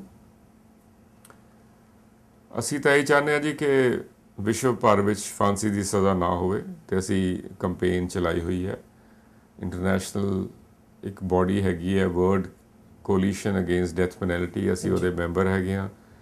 ਅਤੇ ਅਸੀਂ ਜਿਹੜੇ ਹੈਗੇ ਉਹਨਾਂ ਦੀ ਸਟੀਅਰਿੰਗ ਕਮੇਟੀ ਦੇ ਵਿੱਚ ਇਲੈਕਸ਼ਨ 2 ਵਾਰੀ ਜਿੱਤ ਕੇ ਐਮਨੈਸਟੀ ਇੰਟਰਨੈਸ਼ਨਲ ਦੇ ਨਾਲ ਅਤੇ ਹੋਰ ਇਹੋ ਜਿਹੀਆਂ ਇੰਟਰਨੈਸ਼ਨਲ ਜਥੇਬੰਦੀਆਂ ਨਾਲ ਉਹ ਕੰਪੇਨ ਚਲਾ ਰਹੇ ਹਾਂ। ਸੋ ਅਸੀਂ ਤਾਂ ਕਹਿੰਦੇ ਹਾਂ ਵੀ ਫਾਂਸੀ ਦੀ ਸਜ਼ਾ ਕਿਸੇ ਨੂੰ ਨਾ ਹੋਵੇ। ਨਾ ਅਸੀਂ ਕਹਿੰਦੇ ਹਾਂ ਕਿ 1984 ਵਿੱਚ ਜਿਹੜਾ ਕਤਲੇਆਮ ਜਿਹਨਾਂ ਲੋਕਾਂ ਨੇ ਕੀਤਾ ਉਹਨਾਂ ਨੂੰ ਫਾਂਸੀ ਦੀ ਸਜ਼ਾ ਹੋਵੇ। ਹਾਂ, ਮੈਕਸੀਮਮ ਸਜ਼ਾ ਹੋਵੇ। ਉਹ ਮੈਕਸੀਮਮ ਸਜ਼ਾਵਾਂ ਜਿਹੜੀਆਂ ਅੱਜ ਕੱਲ੍ਹ ਅਦਾਲਤ ਦੇ ਰਹੀਆਂ ਨੇ ਕਿ ਜੀ ਉਮਰ ਕੈਦ ਹੋਵੇ ਜਾਂ ਤੈਅ ਜ਼ਿੰਦਗੀ ਹੋਵੇ। ਸੋ ਜੋ ਵੀ ਜਿਸ ਤਰੀਕੇ ਨਾਲ ਤੁਸੀਂ ਜਿਹੜਾ ਹੈਗਾ ਕ੍ਰਾਈਮ 'ਤੇ ਕੰਟਰੋਲ ਕਰ ਸਕਦੇ ਕਰੋ, ਪਰ ਜਾਨ ਲੈਣੀ ਜਿਹੜੀ ਹੈਗੀ ਹੈ ਉਹ ਬੜਾ ਹੀ ਇੱਕ ਮੈਡੀਵੀਅਲ ਤਰੀਕਾ ਹੈਗਾ ਕਿਸੇ ਨੂੰ ਸਜ਼ਾ ਦੇਣ ਦਾ। ਅਤੇ ਕਈ ਕੇਸਾਂ 'ਚ ਇਹ ਵੀ ਦੇਖਿਆ ਗਿਆ ਕਿ ਜਿਸ ਬੰਦੇ ਨੂੰ ਸਜ਼ਾ ਦਿੱਤੀ ਜਾਂਦੀ ਹੈ ਉਹ ਮੁਜਰਮ ਹੀ ਨਹੀਂ ਹੁੰਦਾ, ਅਤੇ ਉਹਨਾਂ ਕੇਸਾਂ 'ਚ ਕਿਸੇ ਦੀ ਜਾਨ ਵਾਪਸ ਨਹੀਂ ਆ ਸਕਦੀ। ਸੋ ਇਹਦੇ ਲਈ ਜ਼ਰੂਰੀ ਹੈ ਕਿ ਸਜ਼ਾ ਜਿਹੜੀ ਮਰਜ਼ੀ ਹੋਵੇ, ਪਰ ਡੈਥ ਪੈਨਲਟੀ ਜਿਹੜੀ ਹੈ ਬਿਲਕੁਲ ਨਹੀਂ ਹੋਣੀ ਚਾਹੀਦੀ। ਰੀਸੈਂਟ ਭਾਰਤ ਦੇ ਰਾਸ਼ਟਰਪਤੀ ਨੇ ਕਈ ਐਸੇ ਕੇਸ ਰਿਵਿਊ ਕੀਤੇ ਨੇ ਅਤੇ ਉਹਨਾਂ ਦੇ ਰਹਿਮ ਦੀਆਂ ਅਪੀਲਾਂ ਦੇ ਅਨੁਸਾਰ ਫੈਸਲੇ ਵੀ ਦਿੱਤੇ ਨੇ, ਫਾਂਸੀ ਦੀ ਸਜ਼ਾਵਾਂ ਰੱਦ ਕੀਤੀਆਂ ਗਈਆਂ। ਪਰ 2 ਕੇਸ ਮੈਂ ਜ਼ਿਕਰ ਕਰਨਾ ਚਾਹਾਂਗਾ। ਇੱਕ ਤਾਂ ਪ੍ਰੋਫੈਸਰ ਦਵਿੰਦਰਪਾਲ ਸਿੰਘ ਭੁੱਲਰ, ਜਿਹੜਾ ਕੇਸ ਅਜੇ ਵੀ ਜਿਹੜਾ ਉਸ ਦਾ ਕੋਈ ਇਸ ਤਰ੍ਹਾਂ ਦਾ ਫੈਸਲਾ ਨਹੀਂ ਹੋਇਆ। ਦੂਸਰਾ ਬਲਵੰਤ ਸਿੰਘ ਰਾਜੋਆਣਾ ਦਾ ਕੇਸ। ਤੁਸੀਂ ਬੜੇ ਨੇੜਿਓਂ ਇਹਨਾਂ ਦੋਨਾਂ ਕੇਸਾਂ ਨੂੰ ਤੱਕਿਆ, ਅਤੇ ਇਹਨਾਂ ਬਾਰੇ ਕੀ ਇਸ ਵੇਲੇ ਲੇਟੈਸਟ ਸਥਿਤੀ ਹੈ? ਇਸ ਤਰ੍ਹਾਂ ਕਿ ਦਵਿੰਦਰਪਾਲ ਸਿੰਘ ਭੁੱਲਰ ਦਾ ਕੇਸ ਅਤੇ ਮੁਹੰਮਦ ਅਫਜ਼ਲ ਦਾ ਕੇਸ ਤੇ ਇੱਕ ਰਾਜੀਵ ਗਾਂਧੀ ਦੇ ਕਿਲਰ ਦਾ ਕੇਸ, ਇਹ ਤਿੰਨੋਂ ਕੇਸ ਜਿਹੜੇ ਨੇ ਇਹ ਸੁਪਰੀਮ ਕੋਰਟ ਦੇ ਵਿੱਚ ਚੈਲੰਜ ਹੋਏ ਸੀਗੇ, ਕਿਉਂਕਿ ਤਿੰਨੋਂ ਦੀ ਮਰਸੀ ਪਟੀਸ਼ਨ ਰਿਜੈਕਟ ਕਰ ਦਿੱਤੀ ਗਈ ਸੀ। ਤੇ ਸੁਪਰੀਮ ਕੋਰਟ ਦਾ ਹਾਲੇ ਫੈਸਲਾ ਆਉਣਾ ਹੈ। ਹੁਣ ਛੁੱਟੀਆਂ ਚੱਲ ਰਹੀਆਂ ਨੇ, ਉਸ ਤੋਂ ਫੈਸਲਾ ਆਏਗਾ, ਫਿਰ ਸ਼ਾਇਦ ਪ੍ਰੈਜ਼ੀਡੈਂਟ ਕੋਲ ਦੁਬਾਰਾ ਉਹ ਕੇਸ ਭੇਜਣ ਵੀ ਦੁਬਾਰਾ ਤੋਂ ਐਸਾ ਜਿਹੜੀ ਨਜ਼ਰਸਾਨੀ ਕਰੋ ਵੀ ਇਹ ਤੁਸੀਂ ਗਲਤ ਫੈਸਲਾ ਕੀਤਾ। ਤੇ ਮੈਨੂੰ ਇਹ ਲੱਗਦਾ ਹੈ ਕਿ ਜਿਹੜਾ ਇੰਡੀਆ ਹੈਗਾ ਉਹ ਹੌਲੀ ਹੌਲੀ ਡੈਥ ਪੈਨਲਟੀ ਦੇ ਖਿਲਾਫ ਜਾ ਰਿਹਾ, ਤੇ ਸ਼ਾਇਦ ਸਜ਼ਾਏ ਮੌਤ ਆਉਣ ਵਾਲੇ ਸਮੇਂ ਦੇ ਵਿੱਚ ਕਿਸੇ ਨੂੰ ਵੀ ਨਾ ਮਿਲੇ, ਐਗਜ਼ੀਕਿਊਟ ਨਾ ਹੋਵੇ, ਇਸ ਤਰ੍ਹਾਂ ਦੇ ਆਸਾਰ ਨਜ਼ਰ ਆ ਰਹੇ ਨੇ, ਕਿਉਂਕਿ 2004 ਤੋਂ ਬਾਅਦ ਕਿਸੇ ਨੂੰ ਫਾਂਸੀ ਨਹੀਂ ਲਾਇਆ ਗਿਆ। ਤੇ ਜਿਸ ਤਰੀਕੇ ਨਾਲ ਇੰਡੀਆ ਮੂਵ ਕਰ ਰਿਹਾ ਇੰਟਰਨੈਸ਼ਨਲੀ ਵੀ, ਕਿਉਂਕਿ ਇੰਟਰਨੈਸ਼ਨਲੀ ਡੈਥ ਪੈਨਲਟੀ ਨੂੰ ਮਾੜਾ ਸਮਝਿਆ ਜਾਂਦਾ ਹੈ, ਤੇ ਮੈਨੂੰ ਲੱਗਦਾ ਹੈ ਕਿ ਆਉਣ ਵਾਲੇ ਸਮਿਆਂ ਦੇ ਵਿੱਚ ਜਿਹੜਾ ਹੈਗਾ, ਜੇ ਅਸੀਂ ਸਾਰੇ ਇੱਕ ਚੰਗੇ ਤਰੀਕੇ ਨਾਲ ਕੰਮ ਕਰੀਏ ਤੇ ਸ਼ਾਇਦ ਸਜ਼ਾਏ ਮੌਤ ਜਿਹੜੀ ਹੈਗੀ ਕਾਨੂੰਨ ਦੇ ਵਿੱਚੋਂ ਹੀ ਖਤਮ ਹੋ ਸਕੇ। ਤੁਸੀਂ ਸਰ ਨਮਕੀਨ ਸਿੰਘ ਜੀ ਬਹੁਤ ਸਾਰੇ ਮਾਮਲਿਆਂ ਦੇ ਵਿੱਚ ਬੜਾ ਨੇੜਿਓਂ ਰਹੇ ਹੋ, ਕੈਨੇਡਾ 'ਚ ਬੈਠੇ ਹੋ ਇਸ ਵੇਲੇ, ਤੇ ਪੰਜਾਬ ਦੇ ਹਾਲਾਤ ਬਾਰੇ, ਦਿੱਲੀ ਦੇ ਬਾਰੇ ਦੱਸਿਆ। 84 ਦੇ ਵਿੱਚ ਦਰਬਾਰ ਸਾਹਿਬ 'ਤੇ ਹਮਲਾ, ਜਾਂ 1984 ਸਿੱਖ ਜੈਨੋਸਾਈਡ, 28 ਵਰ੍ਹੇ ਹੋ ਚੁੱਕੇ ਨੇ, ਬੜੇ ਹਲੇ ਜ਼ਖਮ ਨੇ, ਇਨਸਾਫ ਨਹੀਂ ਮਿਲਿਆ। ਦੂਸਰੇ ਪਾਸੇ 27 ਵਰ੍ਹੇ ਪਹਿਲਾਂ ਇੱਥੇ ਕੈਨੇਡਾ ਦੀ ਜਿਹੜੀ ਸਭ ਤੋਂ ਵੱਡੀ ਟ੍ਰੈਜਡੀ ਹੋਈ, ਏਅਰ ਇੰਡੀਆ ਬੰਬ ਬਲਾਸਟ, ਉਸ ਦੇ ਵਿੱਚ ਵੀ ਤੁਸੀਂ ਬਤੌਰ ਵਕੀਲ ਵੀ ਕੰਮ ਕੀਤਾ, ਇਹਨਾਂ ਕੇਸਿਸ ਨੂੰ ਵਾਚਿਆ, ਤੇ ਨਿਰਦੋਸ਼ ਕਤਲੇਆਮ ਹੋਇਆ। ਸੋ ਇਸ ਦੇ ਸੰਬੰਧ ਦੇ ਵਿੱਚ ਤੁਸੀਂ ਕੀ ਕਹਿਣਾ ਚਾਹੋਗੇ? ਇਸ ਤਰ੍ਹਾਂ ਜੀ ਕਿ ਜਿਹੜਾ ਕਨਿਸ਼ਕਾ ਐਰੋਪਲੇਨ ਵਾਲੀ ਟ੍ਰੈਜਡੀ ਹੈ ਉਹ ਬੜੀ ਮਾੜੀ ਹੈ, ਤੇ ਨਿਰਦੋਸ਼ ਬੰਦਿਆਂ ਦੀ ਜਾਨ ਜਿਸ ਇੰਸੀਡੈਂਟ ਵਿੱਚ ਜਾਵੇ ਮੈਂ ਉਹਨੂੰ ਕੰਡੈਮ ਕਰਾਂਗਾ। ਤੇ ਇਹੋ ਜਿਹੇ ਇੰਸੀਡੈਂਟ ਨਹੀਂ ਹੋਣੇ ਚਾਹੀਦੇ। ਜਿਹਨੇ ਵੀ ਉਹ ਕੀਤਾ ਉਹਨੇ ਮਨੁੱਖੀ ਅਧਿਕਾਰਾਂ ਦਾ ਘਾਣ ਕੀਤਾ, ਤੇ ਬੜਾ ਘਿਨਾਉਣਾ ਹਰਕਤ ਸੀਗੀ। ਤੇ ਮੈਂ ਦਿਲੋਂ ਸ਼ਰਧਾਂਜਲੀ ਦੇਣਾ ਉਹਨਾਂ ਲੋਕਾਂ ਨੂੰ ਜਿਨ੍ਹਾਂ ਦੀ ਜਾਨਾਂ ਗਈਆਂ। ਅਜੇ ਵੀ ਕੁਝ ਐਸੇ ਲੋਕ ਨੇ ਜਿਹੜੇ ਕਿ ਕੈਨੇਡੀਅਨ ਮੂਲ ਦੇ ਸੀਗੇ, ਉਹਨਾਂ ਨੂੰ ਤਾਂ ਮੁਆਵਜ਼ੇ ਵੀ ਦਿੱਤੇ ਗਏ, ਜਿਹੜੇ ਹਿੰਦੁਸਤਾਨੀ ਮੂਲ ਦੇ ਸੀਗੇ ਉਹਨਾਂ ਨੂੰ ਹਾਲੇ ਤੱਕ ਮੁਆਵਜ਼ਾ ਨਹੀਂ ਮਿਲਿਆ। ਤੇ ਮੈਨੂੰ ਉਹਨਾਂ ਨੇ ਅਪਰੋਚ ਵੀ ਕੀਤਾ ਸੀਗਾ ਵੀ ਤੁਸੀਂ ਕਿਸੇ ਤਰੀਕੇ ਨਾਲ ਸਾਡੀ ਆਵਾਜ਼ ਬੁਲੰਦ ਕਰੋ, ਪਰ ਮੈਨੂੰ ਕੋਈ ਵਕੀਲ ਐਸਾ ਨਹੀਂ ਮਿਲਿਆ ਜਿਹੜਾ ਕਿ ਉਹਨਾਂ ਨੂੰ ਮੁਫਤ ਕਾਨੂੰਨੀ ਸਹਾਇਤਾ ਦੇਵੇ, ਤੇ ਉਹ ਪੈਸੇ ਦੇਣ ਦੀ ਸਥਿਤੀ 'ਚ ਨਹੀਂ ਹੈਗੇ। ਤੇ ਮੇਰੀ ਕੋਸ਼ਿਸ਼ ਰਹੀ ਹੈ ਕਿ ਜਿਹੜੇ ਵਿਕਟਮਸ ਹੈਗੇ ਨੇ ਉਹਨਾਂ ਨੂੰ ਕੰਪਨਸੇਸ਼ਨ ਐਟਲੀਸਟ ਵਾਜਬ ਮਿਲੇ, ਤੇ ਬਾਕੀ ਜਿਹੜੀਆਂ ਜਾਨਾਂ ਚਲੀ ਗਈਆਂ ਉਹ ਕੰਪਨਸੇਸ਼ਨ ਦੇ ਨਾਲ ਪੂਰੀਆਂ ਨਹੀਂ ਕੀਤੀਆਂ ਜਾ ਸਕਦੀਆਂ। ਪਰ ਫਿਰ ਵੀ ਜਦੋਂ ਕੈਨੇਡੀਅਨਸ ਨੂੰ ਕੰਪਨਸੇਸ਼ਨ ਮਿਲਿਆ ਤਾਂ ਜਿਹੜੇ ਇੰਡੀਅਨ ਸਿਟੀਜ਼ਨ ਸੀਗੇ ਉਹਨਾਂ ਨੂੰ ਵੀ ਕੈਨੇਡਾ ਨੂੰ ਕੰਪਨਸੇਸ਼ਨ ਦੇਣਾ ਚਾਹੀਦਾ ਸੀਗਾ ਐਟ ਦ ਸੇਮ ਰੇਟ ਜਿਵੇਂ ਕੈਨੇਡੀਅਨਸ ਨੂੰ ਦਿੱਤਾ। ਪਰ ਜੋ ਵੀ ਹੋਇਆ ਬੜਾ ਮਾੜਾ ਹੋਇਆ, ਤੇ ਮੈਂ ਦਿਲੋਂ ਹਮਦਰਦੀ ਉਹਨਾਂ ਲੋਕਾਂ ਦੀ ਜਿਨ੍ਹਾਂ ਦੀ ਜਾਨਾਂ ਗਈਆਂ। ਜੌਨ ਮੇਜਰ ਜਿਨ੍ਹਾਂ ਨੇ ਇਸ ਕੇਸ ਦੇ ਬਕਾਇਦਾ ਇਸ ਦੇ ਸੰਬੰਧ ਦੇ ਵਿੱਚ ਕਾਫੀ ਲਿਖਿਆ ਤੇ ਕੁਝ ਤਜਵੀਜ਼ਾਂ ਰੱਖੀਆਂ ਨੇ, ਤੁਸੀਂ ਕਿਉਂਕਿ ਇਹਨਾਂ ਸਾਰਿਆਂ ਦੇ ਵਿੱਚੋਂ ਦੀ ਲੰਘੇ ਹੋ, ਬੜਾ ਸਮਾਂ ਬਿਤਾਇਆ, ਅਸੀਂ ਅੱਜ ਤੁਹਾਡੇ ਮੂੰਹ ਪੁੱਛਣਾ ਚਾਹਾਂਗੇ, ਸੁਣਨਾ ਚਾਹਾਂਗੇ ਕਿ ਉਹ ਤਜਵੀਜ਼ਾਂ ਕਿੰਨੀਆਂ ਕੁ ਸਾਰਥਕ ਲੱਗਦੀਆਂ, ਤੇ ਕੀ ਇਹੋ ਜਿਹੀਆਂ 'ਤੇ ਕੰਮ ਕਰਕੇ ਭਵਿੱਖ 'ਚ ਇਹੋ ਜਿਹੇ ਦੁਖਾਂਤ ਨੂੰ ਟਾਲਣ ਦਾ ਉਪਰਾਲਾ ਹੋ ਸਕਦਾ? ਬਿਲਕੁਲ ਜੀ, ਜੌਨ ਮੇਜਰ ਹੋਰਾਂ ਨੇ ਜਿਹੜੀ ਇਨਕੁਆਇਰੀ ਕੀਤੀ ਹੈ, ਉਹਨਾਂ ਨੇ ਰੈਮੀਡੀਅਲ ਮੈਜਰਸ ਜਿਹੜੇ ਰਿਕਮੈਂਡ ਕੀਤੇ ਨੇ ਉਹ ਅਡੋਪਟ ਕਰਨੇ ਚਾਹੀਦੇ ਹੈ। ਤੇ ਅਸੀਂ ਸਾਰੇ ਹੀ ਹਵਾਈ ਜਹਾਜ਼ 'ਤੇ ਟਰੈਵਲ ਕਰਦੇ ਹਾਂ, ਤੇ ਸਾਰਿਆਂ ਦੀ ਜਾਨ ਬੜੀ ਕੀਮਤੀ ਹੈ। ਕੱਲ੍ਹ ਨੂੰ ਸਾਡਾ ਵੀ ਕੋਈ ਰਿਸ਼ਤੇਦਾਰ ਇਹੋ ਜਿਹੇ ਹਾਦਸੇ ਵਿੱਚ ਜਿਹੜਾ ਹੈਗਾ ਜਾਨ ਗਵਾ ਸਕਦਾ, ਤੇ ਜ਼ਰੂਰ ਇਸ ਚੀਜ਼ ਦਾ ਧਿਆਨ ਰੱਖਣਾ ਚਾਹੀਦਾ ਕਿ ਕੋਈ ਵੀ ਜਿਹੜਾ ਹੈਗਾ ਇਸ ਤਰ੍ਹਾਂ ਦਾ ਹਾਦਸਾ ਨਾ ਹੋਵੇ, ਤੇ ਜਿਹੜੀਆਂ ਮਾਸੂਮ ਜਾਨਾਂ ਨੇ ਉਹ ਨਾ ਜਾਣ। ਸਰ ਨਮਕੀਨ ਸਿੰਘ ਜੀ, ਤੁਸੀਂ ਕਿਉਂਕਿ ਮਨੁੱਖੀ ਅਧਿਕਾਰਾਂ ਦੇ ਮਾਮਲੇ ਦੇ ਵਿੱਚ ਕੌਮਾਂਤਰੀ ਪੱਧਰ 'ਤੇ ਵਿਚਰਦੇ ਰਹੇ ਹੋ ਸਮੇਂ-ਸਮੇਂ, ਕੈਨੇਡਾ ਦੇ ਮੌਜੂਦਾ ਸਰਕਾਰ ਨੇ ਵੀ ਕੁਝ ਇੱਕ ਐਸੇ ਜਿਹੜੇ ਸ਼ਰਨਾਰਥੀ ਕਾਨੂੰਨ ਨੇ ਉਹਨਾਂ ਦੇ ਬਾਰੇ, ਜਾਂ ਕੁਝ ਇੱਕ ਇੱਥੋਂ ਦੇ ਜਿਹੜੇ ਹੋਰ ਜਿਹੜੇ ਨੀਤੀਆਂ ਨੇ, ਇਮੀਗ੍ਰੇਸ਼ਨ ਪਾਲਿਸੀਜ਼ ਨੇ, ਸਿਟੀਜ਼ਨਸ਼ਿਪ ਦੇ ਮਾਮਲੇ ਨੇ, ਜਾਂ ਮਨੁੱਖੀ ਅਧਿਕਾਰਾਂ ਦੇ ਮਾਮਲੇ ਨੇ, ਉਹਨਾਂ ਦੇ ਵਿੱਚ ਚਾਰਟਰ ਆਫ ਰਾਈਟਸ ਤੋਂ ਪਹਿਲਾਂ ਜੋ ਸਥਾਪਿਤ ਸੀ ਉਸ ਦੇ ਵਿੱਚ ਤਬਦੀਲੀਆਂ ਕਰਨੀਆਂ ਸ਼ੁਰੂ ਕੀਤੀਆਂ ਨੇ। ਸੋ ਤੁਸੀਂ ਇਹਨਾਂ ਨੂੰ ਕਿਸ ਤਰ੍ਹਾਂ ਲੈਂਦੇ ਹੋ? ਮੈਂ ਇਸ ਦੇ ਬਾਰੇ ਕਿਉਂਕਿ ਪੂਰੀ ਮੈਨੂੰ ਜਾਣਕਾਰੀ ਨਹੀਂ, ਮੈਂ ਟਿੱਪਣੀ ਨਹੀਂ ਕਰਨਾ ਚਾਹਾਂਗਾ ਕਿ ਕੀ ਚੇਂਜਸ ਹੋ ਰਹੀਆਂ ਨੇ। ਪਰ ਮੇਰੇ ਮੁਤਾਬਿਕ ਜੇ ਕੋਈ ਸ਼ਖਸ ਜਿਹੜਾ ਹੈਗਾ ਉਹਨੂੰ ਆਪਣੇ ਮੁਲਕ ਦੇ ਵਿੱਚ ਜਿਹੜਾ ਹੈਗਾ ਉਹਦੀ ਜਾਨ ਨੂੰ ਖਤਰਾ ਹੈਗਾ ਫਾਲਸ ਪ੍ਰੋਸੀਕਿਊਸ਼ਨ ਦਾ ਜਾਂ ਪਰਸੀਕਿਊਸ਼ਨ ਦਾ, ਤੇ ਜਿਹੜਾ ਹੈਗਾ ਦੂਸਰੇ ਮੁਲਕ ਵਿੱਚ ਜਾ ਕੇ ਉਹਨੂੰ ਸ਼ਰਨ ਮਿਲਣੀ ਚਾਹੀਦੀ ਹੈ। ਤੇ ਕਿਉਂਕਿ ਜੇ ਕੋਈ ਆਪਣੇ ਕਿਸੇ ਦੀ ਆਜ਼ਾਦੀ ਕਿਸੇ ਜਗ੍ਹਾ 'ਤੇ ਚੈਲੰਜ ਹੋ ਰਹੀ ਹੈ ਤੇ ਕਿਸੇ ਦੂਸਰੇ ਮੁਲਕ 'ਚ ਜਾ ਕੇ ਆਪਣੀ ਆਜ਼ਾਦੀ ਉਹ ਕਾਇਮ ਕਰ ਸਕਦਾ ਹੈ ਤੇ ਆਪਣੀ ਜਾਨ ਬਚਾ ਸਕਦਾ ਹੈ, ਤੇ ਉਹਦੀ ਮਦਦ ਕੀਤੀ ਜਾਣੀ ਚਾਹੀਦੀ ਹੈ। ਦੂਸਰੇ ਇਸ ਦੇ ਨਾਲ ਹੀ ਭਾਰਤ ਨੂੰ ਦੁਨੀਆ ਦੀ ਇੱਕ ਬਹੁਤ ਵੱਡੀ ਲੋਕਤੰਤਰਕ ਸ਼ਕਤੀ ਕਿਹਾ ਜਾਂਦਾ ਹੈ। ਮਨੁੱਖੀ ਹੱਕਾਂ ਦੇ ਮਾਮਲੇ ਦੇ ਵਿੱਚ ਕੀ ਇਹ ਸਹੀ ਹੈ ਕਿ ਐਮਨੈਸਟੀ ਇੰਟਰਨੈਸ਼ਨਲ ਵਰਗੀਆਂ ਜਾਂ ਹੋਰ ਕਈ ਜਥੇਬੰਦੀਆਂ ਦੇ ਨੁਮਾਇੰਦੇ ਅਜੇ ਵੀ ਉੱਥੇ ਦਾਖਲ ਨਹੀਂ ਹੋ ਸਕਦੇ, ਤੇ ਜਿਸ ਪੱਧਰ 'ਤੇ ਮਨੁੱਖੀ ਅਧਿਕਾਰਾਂ ਦੇ ਵਾਸਤੇ ਆਵਾਜ਼ ਬੁਲੰਦ ਕਰਨ ਦੇ ਲਈ ਖੁੱਲ੍ਹ ਹੋਣੀ ਚਾਹੀਦੀ ਹੈ ਉਹ ਨਹੀਂ ਹੈ? ਬਿਲਕੁਲ ਠੀਕ ਹੈ ਜੀ ਕਿ ਐਮਨੈਸਟੀ ਇੰਟਰਨੈਸ਼ਨਲ ਨੂੰ ਹਾਲੇ ਤੱਕ ਜਿਹੜੀ ਹੈਗੀ ਓਫੀਸ਼ੀਅਲੀ ਕਦੀ ਵੀ ਜਾਣ ਦੀ ਇਜਾਜ਼ਤ ਨਹੀਂ ਦਿੱਤੀ ਗਈ, ਤੇ ਸਪੈਸ਼ਲੀ ਜਦੋਂ ਪੰਜਾਬ ਦੇ ਪੂਰਾ ਦੁਖਾਂਤ ਹੋਇਆ ਉਹਦੇ ਵਿੱਚ ਤਾਂ ਬਿਲਕੁਲ ਹੀ ਐਮਨੈਸਟੀ ਉਹਦੇ 'ਚ ਉੱਥੇ ਓਪਰੇਟ ਨਹੀਂ ਕਰ ਸਕੀ। ਤੇ ਇੰਡੀਆ ਨੂੰ ਚਾਹੀਦਾ ਹੈ ਕਿ ਜੇ ਉਹ ਵਰਲਡ ਪਾਵਰ ਬਣਨਾ ਚਾਹੁੰਦੀ ਹੈ, ਉਹਦੀ ਹਸਰਤ ਹੈ, ਤੇ ਕਮ ਸੇ ਕਮ ਜਿਹੜੇ ਇੰਟਰਨੈਸ਼ਨਲ ਪੈਮਾਨੇ ਨੇ ਉਹਦੇ ਮੁਤਾਬਿਕ ਜਿਹੜੀ ਕਦਰਾਂ ਕੀਮਤਾਂ ਤੇ ਮਨੁੱਖੀ ਅਧਿਕਾਰਾਂ ਨੂੰ ਉਲੰਘਣਾ ਬੰਦ ਕੀਤੀਆਂ ਜਾਣੀ ਚਾਹੀਦੀਆਂ। ਪੁਲਿਸ ਵਾਲਿਆਂ ਨੂੰ ਅਕਾਊਂਟੇਬਲ ਬਣਾਉਣਾ ਚਾਹੀਦਾ। ਇਹ ਨਹੀਂ ਹੋਣਾ ਚਾਹੀਦਾ ਵੀ ਜਿਹੜਾ ਵੀ ਬੰਦਾ ਥਾਣੇ ਚਲਾ ਗਿਆ ਉਹਨੂੰ ਇਹ ਹੋਵੇ ਜੀ ਕਿ ਮੈਨੂੰ ਅੱਜ ਕੁੱਟ ਪੈਣੀ ਹੈ, ਤੇ ਕਿਸੇ ਨਾ ਕਿਸੇ ਤਰੀਕੇ ਅਕਾਊਂਟੇਬਿਲਿਟੀ ਤੇ ਟਰਾਂਸਪੇਰੈਂਸੀ ਲਿਆਉਣੀ ਪਏਗੀ, ਕਿਉਂਕਿ ਹਿੰਦੁਸਤਾਨ ਉਹਨਾਂ ਸਾਰੇ ਪੈਮਾਨਿਆਂ 'ਚੋਂ ਬਿਲਕੁਲ ਡਿੱਗਦਾ ਹੈ।